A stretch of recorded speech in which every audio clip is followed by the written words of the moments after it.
반갑습니다. 안철수입니다. 며칠 전 교육부 국감에서 교육부를 해체해야 된다 그런 말씀을 드린 적이 있습니다. 오늘은 좀 더 이제 우리 교육의 미래 그리고 미래의 교육에 대해서 말씀 나누는 시간을 가지고자 합니다. 그래서 오늘은 또 특별하게 정말 훌륭한 분 모셔왔습니다.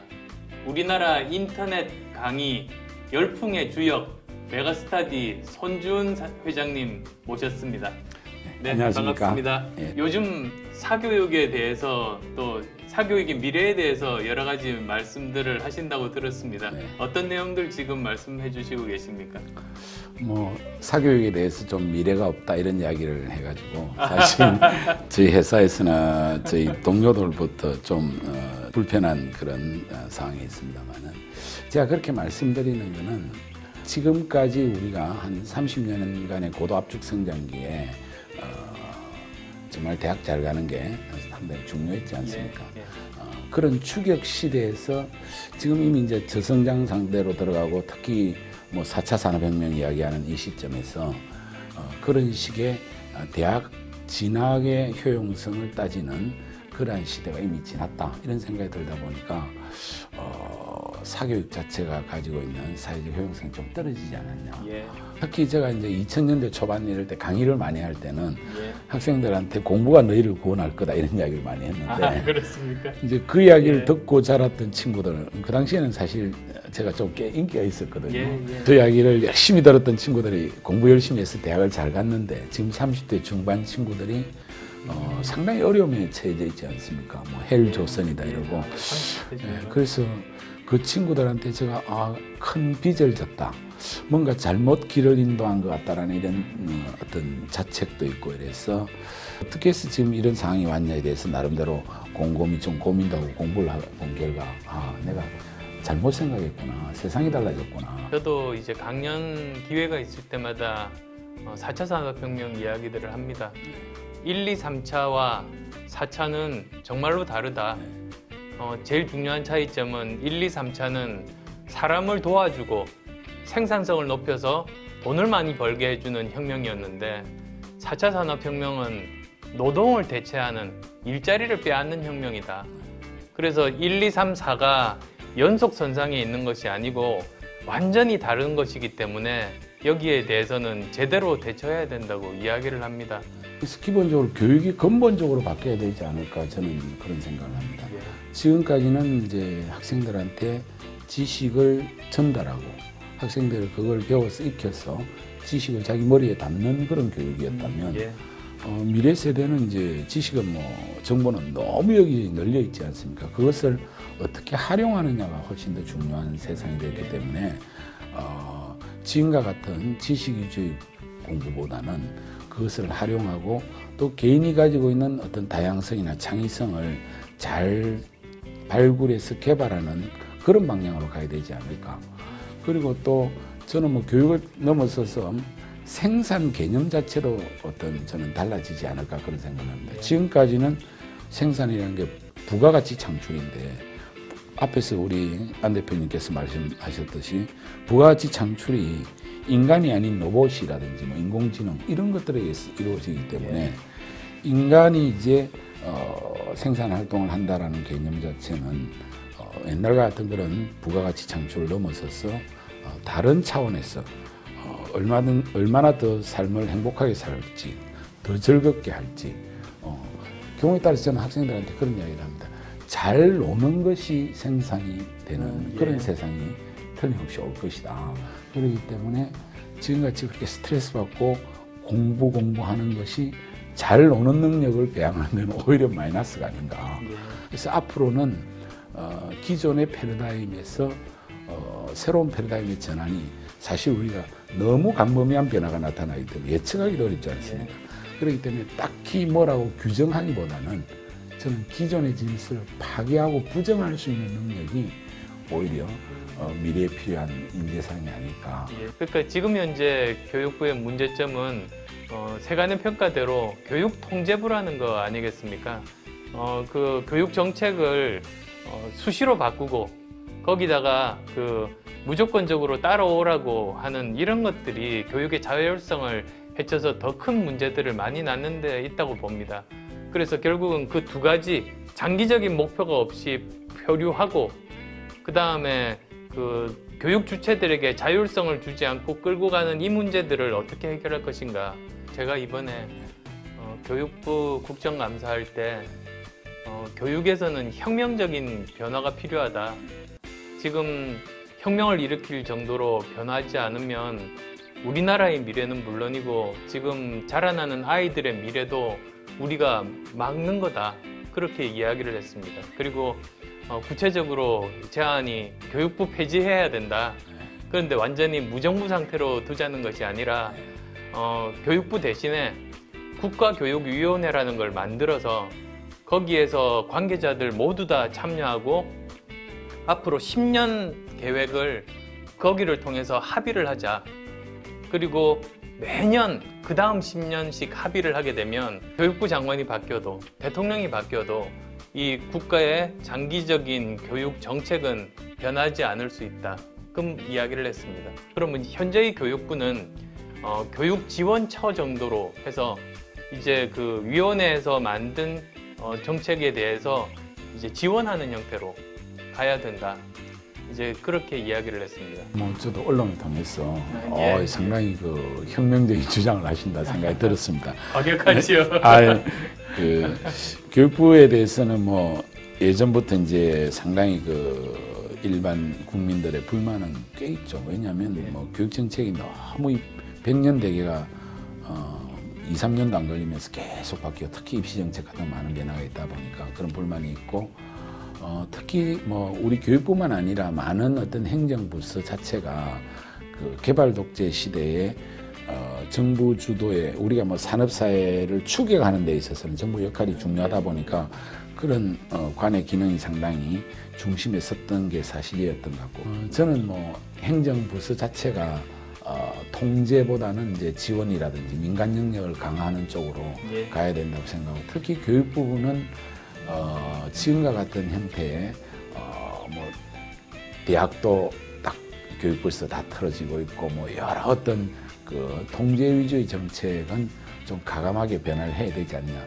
그 대표님의 말씀을 제가 그런 식으로 이해하겠습니다. 이해하고 뭐 폐지나 이런 부분에 대해서는 제가 뭐 입장을 좀 논하기는 그렇고 전반적으로 그런 우리 안 대표님의 생각에 많은 분들이 공감할 거라고 생각합니다. 그 다음 주제로 사실은 창의적인 교육 한번 말씀을 나눠보고 싶습니다.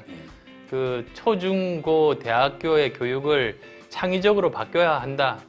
그 말은 쉽습니다만 사실 구체적으로 어떻게 할 거냐. 저는 큰 방향은 이렇게 생각합니다. 우선은 초중고의 교육들에 소프트웨어 교육 내지는 코딩 교육들 좀 더 제대로 도입을 하고 그 다음에 기업가 정신 교육에 대한 오해들이 많은데요. 사실 저는 그게 꼭 필요하다고 보는 입장입니다. 제가 학생들을 통해서 돈을 좀 쉽게 번 사람이 돼가지고 그래서 이 빚을 더 시간 지나기 전에 갚아야 되겠다 해서 이제 지난달 말에 중기청에 제가 공익재단을 하나 만들었습니다. 뭐 우리 안 대표님 더 일찍 만드셨지만은 그래서 윤민창의투자재단을 만들었는데 그걸 올해 1년 동안 준비를 쭉 해오면서 특히 이 창의성 교육에 대해서 고민을 하다 보니까 미국의 사례를 보니까 정말 우리보다 앞서 나가더라고요. 특히 기업가 정신 이런 부분이 지금 우리 학교 교육에도 부분적으로 들어가 있는데 그냥 개념 설명을 해놨어요. 근데 미국 같은 데 보니까 카우프만 재단 이런 데서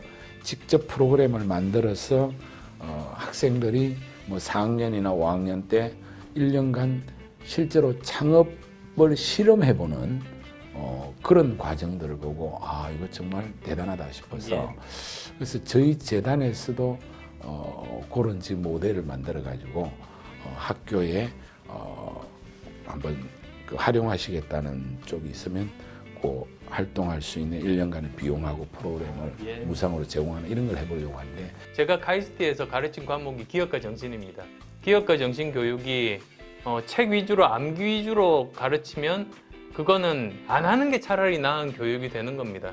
그 기업이라는 게 일으킬 기회, 업업이니까 이 세상에 존재하지 않는 어떤 거를 만드는 활동이 그 기업 아니겠습니까? 즉 경영자 마인드나 창업자 마인드가 아니라 좀 더 훨씬 더 범위가 넓은 어떤 한 사람이 인생을 살아가면서 여러 가지 결정을 해야 되는 그런 상황에서 과감하게 자기가 선택하고 그거를 관철을 해서 새로운 길을 가게 하는 만드는 그런 전반적인 것을 가르치는 학문이라고 저는 그렇게 이해하고 있고 그렇게 학생들에게도 가르쳤고 초중고 시절부터 이건 도입이 되면 학생들이 창의적인 인재가 되는데 굉장히 많이 도움을 줄 수 있는 교육이다. 저는 그렇게 생각합니다. 교육 불평등 문제를 해결하는 데 있어서는 저도 생각이 상당히 평소에 많이 있는데 기본적으로 불평등을 해결하려고 하면 불평등해야 불평등의 문제가 해결되는 거거든요. 즉 불평등을 해결하기 위한 불평등은 정당한 불평등이다. 특히 이제 뭐 학생들 선발하는 과정을 놓고 보면 저소득층이나 이런 쪽에 학생들을 선발하는 과정이 너무 아직 미미한 정도단 말입니다. 이걸 진짜 과감하게 대폭 늘려야 되고 교육이 기회균등이라는 차원에서 적극적인 기능을 해야 사회적 불평등을 줄여나가고 사회 긴장도를 완화시킬 수가 있는데 지금 우리 사회는 교육 자체도 불평등을 심화시키는 구조로 되어 있단 말이에요. 이제 뭐 사교육에 있으면서 이런 말 하기가 참 곤란합니다만 사교육 자체가 하나의 불평등을 심화시키는 구조인데 학생들의 교육 과정이나 대입 진학 과정 이런 걸 보면 학부모의 개입 영역이 너무 많단 말이에요. 그래서 어떤 형태로든지 부모의 개입할 수 있는 영역을 최소화시켜야 되고 그래도 또 부모가 자기 자녀를 위해서 투자하고 하는 것은 그건 또 그 인간 본성에 해당되는 부분이니까 그러면 그게 안 되는 계층들에 대해서는 국가가 책임을 져야 된다는 거죠. 좋은 예가 사실은 저 선진국의 서수자 우대 정책 아니겠습니까? 제가 예전에 이런 거를 읽은 적이 있습니다. 처음에 법대에 성적이 나빠도 흑인들을 받았을 때 반발이 굉장히 심했다고 합니다. 그러니까 오히려 성적 좋고 성실한 아이들을 차별하고 성적 나쁜 애에게 기회를 주니까 이건 불공정한 것 아닌가 이런 논란이 초창기에 있었답니다. 그런데 세월이 한 20년 정도 지난 뒤에 그 사람들이 이제 어떻게 됐는지를 볼 기회가 있었다는데요. 그 당시에 성적이 나쁜 흑인들이 법대에 입학한 다음에 훨씬 더 좋은 판사나 법률가가 돼서 사회 발전에도 기여하고 통합에도 기여했다고 합니다. 그래서 이제 그때 사람들이 깨달았던 것이 처음에 입학할 당시에 성적이 나쁜 건 머리가 나쁘거나 또는 노력을 안 해서가 아니고 기회가 없었기 때문에 이 아이들이 그 성적이 나빴던 것이었구나. 그래서 정말로 기회가 주어지지 않은 사람들에게 기회를 주는 것, 그것이 정말로 교육에서는 중요하구나를 다시 한 번 더 일깨워준 그런 예가 아닌가 싶습니다. 네, 오늘 우리 바쁘신 안 대표님 만나가지고 소중한 시간 우리 교육 문제에 대해서 많은 고민을 한 것 같습니다. 지금 4차 산업혁명을 앞두고 현재의 교육의 패러다임의 대전환이 있어야 되는 데 대해서 같이 공감을 한 것 같고 특히 창의적인 인재를 육성하기 위해서는 현재의 틀을 좀 과감하게 깨야 되지 않을까라는 생각이 들고요. 그 다음에 이를 위해서 교육부라든지 현재 우리 교육 시스템 자체를 완전히 180도 전향적으로 한번 방향 전환을 해야 되지 않을까 하는 우리 안 대표님의 생각에 대해서 공감을 합니다. 그리고 교육이 사회 불평등을 해소할 수 있는 새로운 사다리가 되어야 된다. 그런 측면에서 불평등을 해소할 수 있는 그런 불평등한 오히려 정책이 필요하지 않을까 하는 생각이 듭니다. 예, 손준 회장님께서 정말로 보석 같은 말씀들을 들려주셨습니다. 그리고 또 교육 현장에서 그리고 또 특히 사교육 현장에서 많은 경험 그리고 고민을 하신 분이라 그 말씀이 더 무게 있게 와닿는 것 같습니다. 저도 이제 이 위기를 탈출하기 위해서는 혁명적인 변화가 필요하다. 그리고 그 중에서도 특히 교육 분야가 바뀌지 않으면 우리나라 미래가 없다는 그런 심각한 생각들을 합니다. 저도 교육 분야에 혁명적인 변화가 일어날 수 있도록 최선을 다해서 노력하겠습니다. 예, 감사합니다.